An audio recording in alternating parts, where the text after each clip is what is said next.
Greetings, brothers and sisters. Jimmy Kimmel did an unfunny spoof fake commercial about the Karen doll collection that he created. And I'll get to this in just a moment. I wanted to start off here. I have taken my video, What Did JoJo Just Say to This Kid? And now it's uploaded on apocalaughsnow. I just thought that was... it was just a good idea to do that for a variety of reasons. I am taking it down on this channel and moving it over to here. And then there's some other videos here that I made. The Lighten Up Francis is a long video that has connection to another video I made at Pockets of the Future. And really what I do is I just post pretty much every other one. I'll post the first video today on Pockets of the Future and then post one here. And then this video that I made yesterday, I know what's really going on with the sun, has to do with a video I made yesterday on Pockets of the Future. They're together. It's a follow-up video. And so there's always a link in the description box, or you can just look up apocalaughsnow, Pockets of the Future. That's the name of this channel here. And you can subscribe here if you want and get, basically it's working out well for me to do this, post videos on either channel. So Jimmy Kimmel's video starts off, Karen dolls here. Karen, the doll collection. So many choices. Express yourself. Where is your manager? So many Karens to choose from. With courtside Karen. F you, LeBron! Dog walker Karen. There's an African-American man threatening my wife. Storm the Capitol Karen. So this could be a little bit funny, and I'm not a Republican, right? And this doesn't affect me, like in terms of my beliefs and things like this, and who I am as a whatever person. And so I'm neutral about this, so I'm open to laughing at it.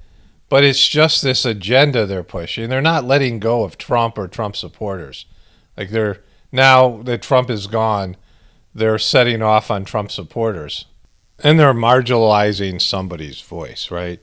They're taking away a demographic's ability to express their outrage and dissatisfaction with something because they feel like they're going to end up on YouTube or, Twitter or something in some video featuring them as a Karen.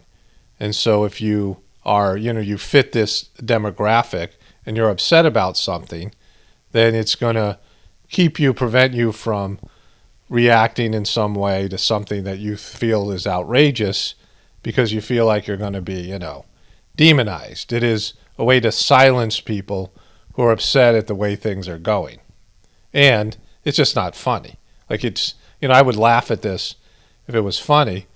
And Karen, in itself is a funny concept, but they've just taken it in such a a greasy way that it's no longer funny. Like they've wrecked the whole idea of the Karen, right?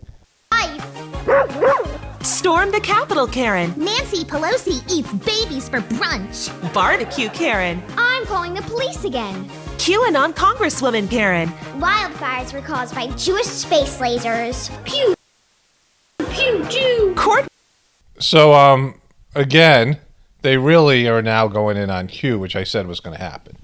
The QBs, they've been setting up the QBs to be demonized, and they're moving in, and I'm going to talk a little bit about that because I got some interesting comments from QBs, but they're using the QBs to go after your rights and things like this, to, silence people. QBs are now an excuse for a lot of policies they're pushing, and, content like this. Courtroom Karen. I'm not day drunk, you're day drunk. And Trader Joe's Karen. I'm not wearing a mask at Trader Joe's. I have a breathing problem. Each inflexible doll comes with bootcut jeans, a big gulp, plenty of privilege, and a flip phone to call the police whenever she sees something suspicious. See, these triangles are interesting. They're not quite the pedo symbol, but the man, boy, love symbol, but they're similar to it. And, all of it's interesting here. Collect them all before the Democrats steal them. Karen mask not sold separately because science is fake and she's an American citizen, not a cheat. It's my constitutional right. Don't tell her no. She's the absolute worst. Jimmy Kimmels is one of the worst. I've talked about how he's a gatekeeper and his show is shot in the former Freemasonic Hall of Hollywood.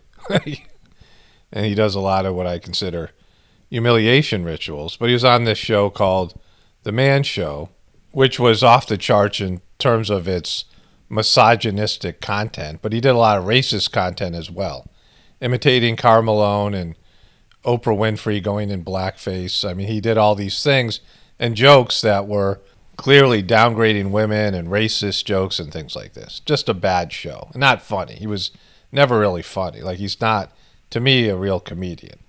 And because of that show, most celebrities would get canceled, right? The cancel culture that's going on, reaching into the past, they would cancel him. But he's gone so far left, and he's been, aggressive against Trump, and he went away on vacation when this stuff started to come back up, which is a smart move, which I said at the time, because things just go away. If you disappear for a couple of months, things just go away.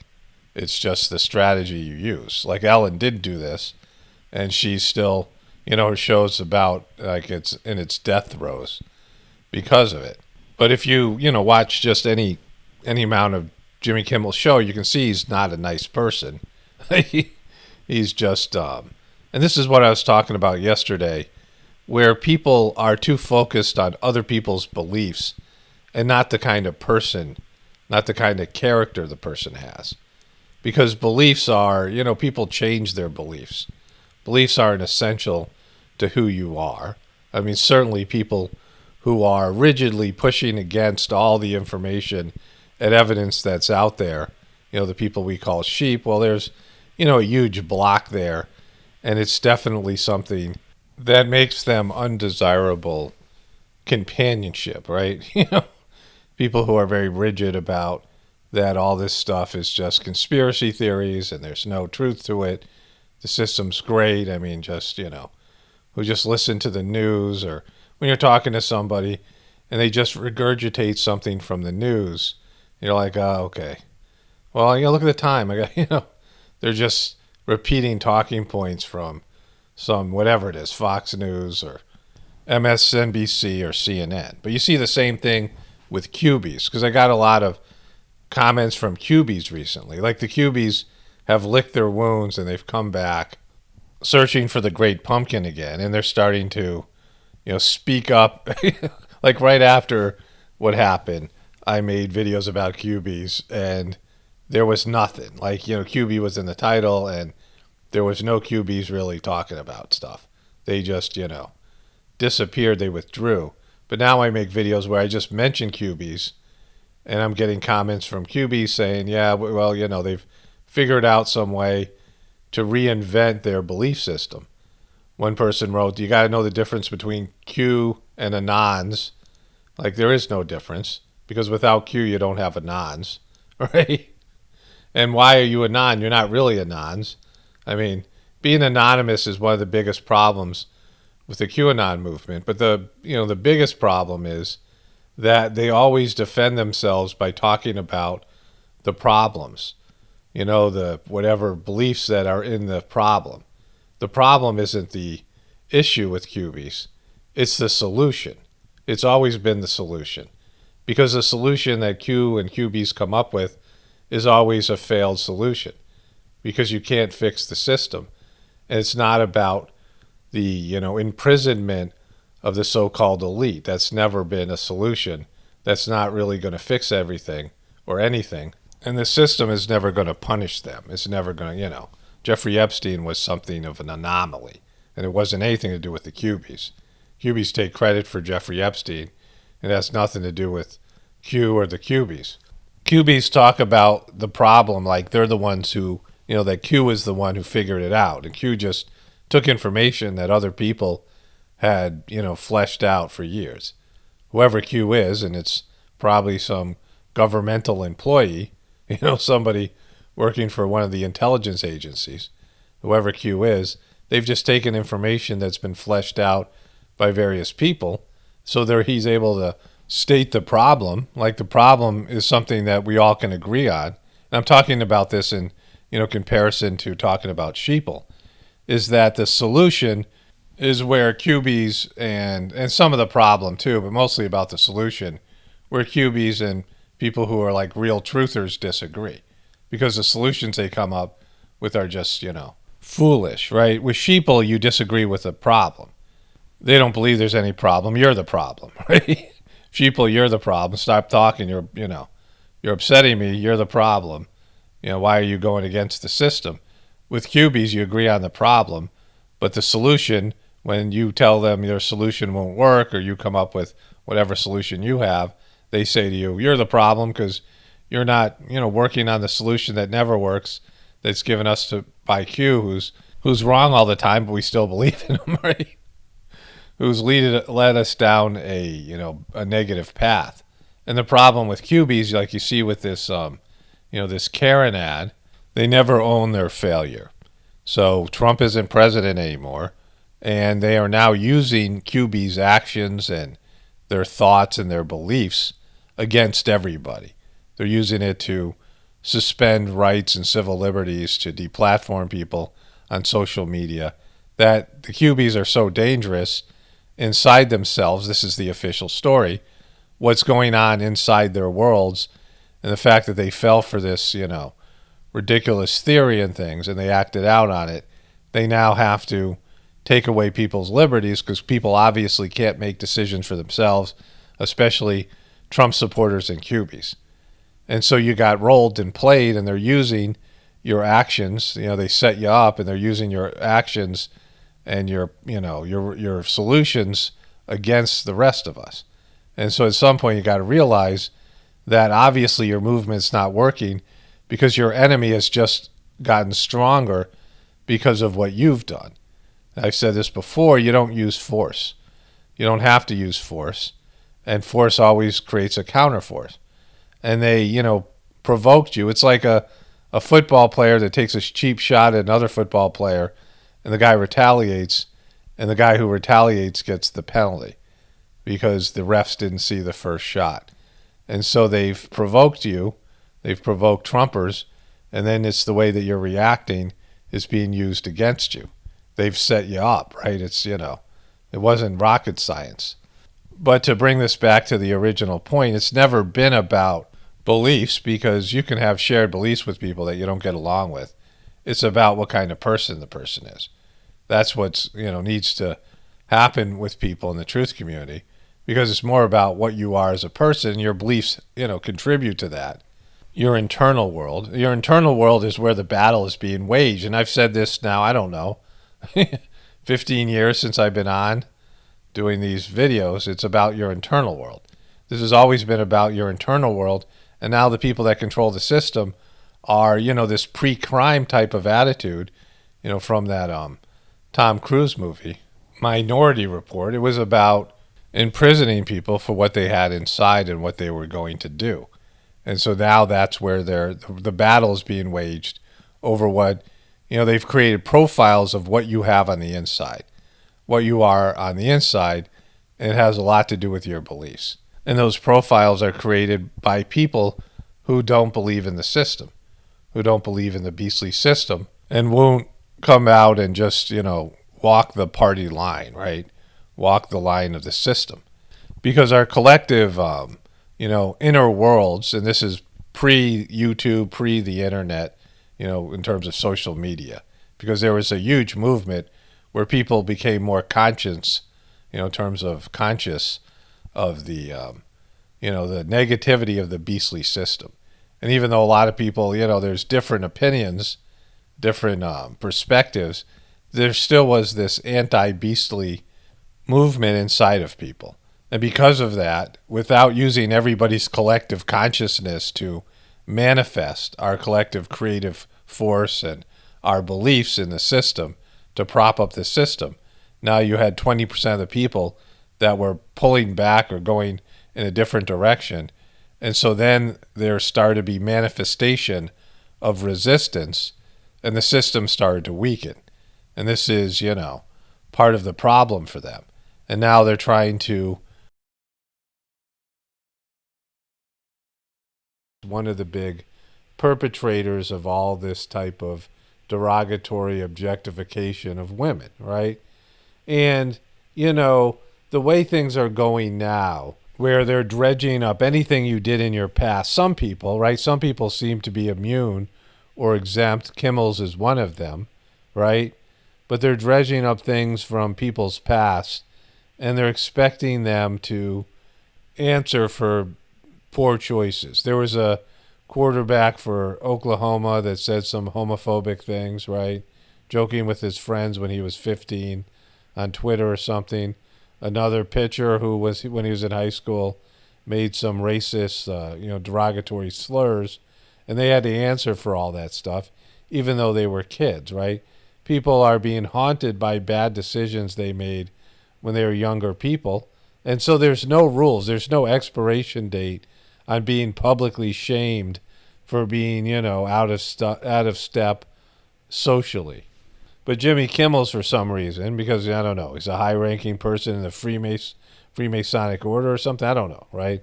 I don't know what it is. It seems like his show is in a Freemasonic lodge, but he's been in blackface twice.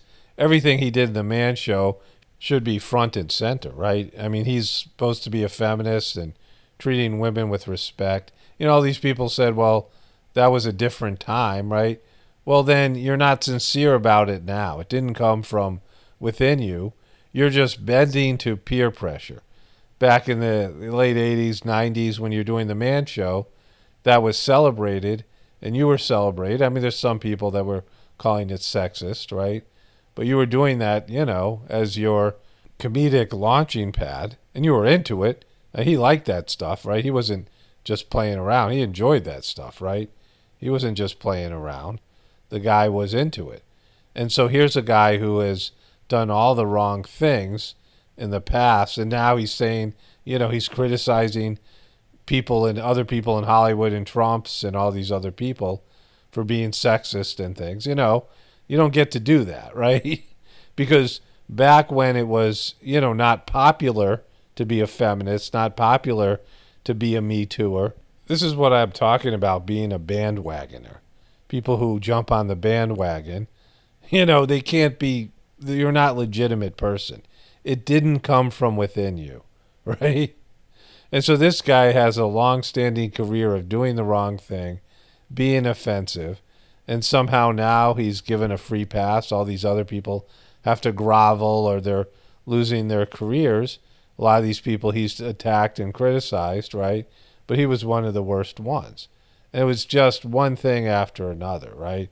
Things that now aren't, acceptable. And real change comes from when you feel bad about something inside. When you've done something and you're like, wow, I don't feel good about what I did, right?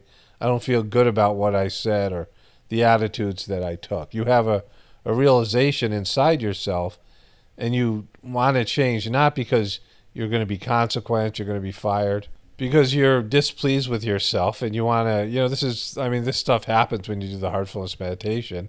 Like I had all these realizations about the way I was treating people, the way my attitude was, right? Because I was looking inside from doing the meditation. And I felt bad, right? Or if I hurt somebody's feelings, I said something, I could feel it. Like I can, feel when I say something that hurts somebody else's heart. I mean, that's, one of the, hallmarks of the heartfulness meditation that I do. And it makes you want to, do better because you can feel the pain that you're inflicting on other people, right? And so, this is something where real change comes from within. This is why only spirituality will save this world. All this fake artificial change just to meet the standards and the new, socialization, the new culture that is enveloping us all, right? And to go along with things because everyone else is doing it and it's popular, well, that's not real change. You're just, you're just blowing with the wind, right? And Jimmy Kimmels, I don't care. Like, fire him or not, it doesn't bother me. I make videos about him one way or another, right? Like, I don't care. I don't think people should be censored in this way. But there's a dishonesty here. The guy is, a creep and not a good guy, right? He's somebody that his inside world has been exposed, what he really enjoys doing. And now, the times have changed and he's adapted, but it's not sincere.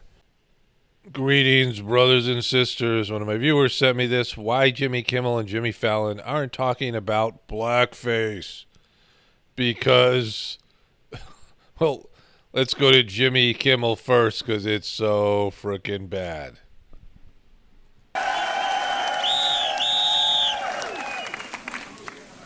Sometime at night, Kimmel will look up in sky and say, what the hell going on up there? Do UFO live on other planet, phoning home like E.T.?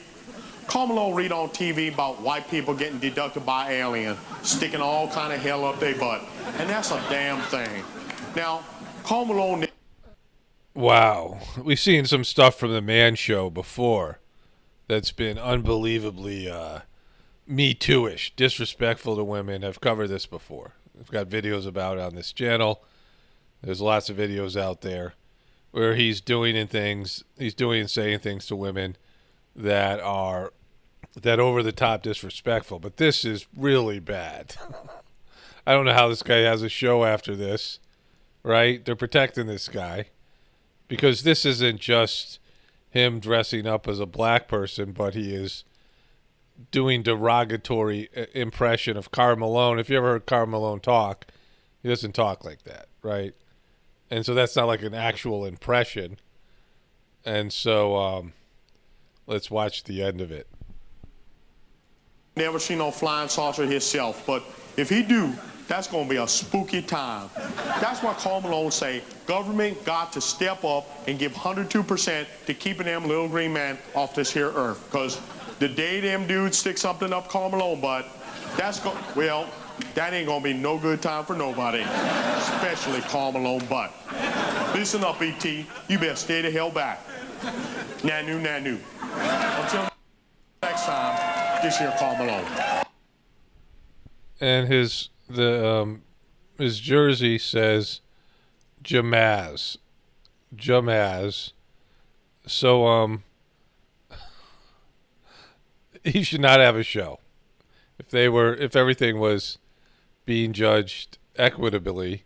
But then there was Jimmy Fallon, and he did this. Where is he? Man, oh man, read this book. I've seen Who Wants to Be a Millionaire, and guess what? Not a lot of black folks on the show. Right. Not a lot of black folks on the show. You know why? Because black folks don't like to answer questions.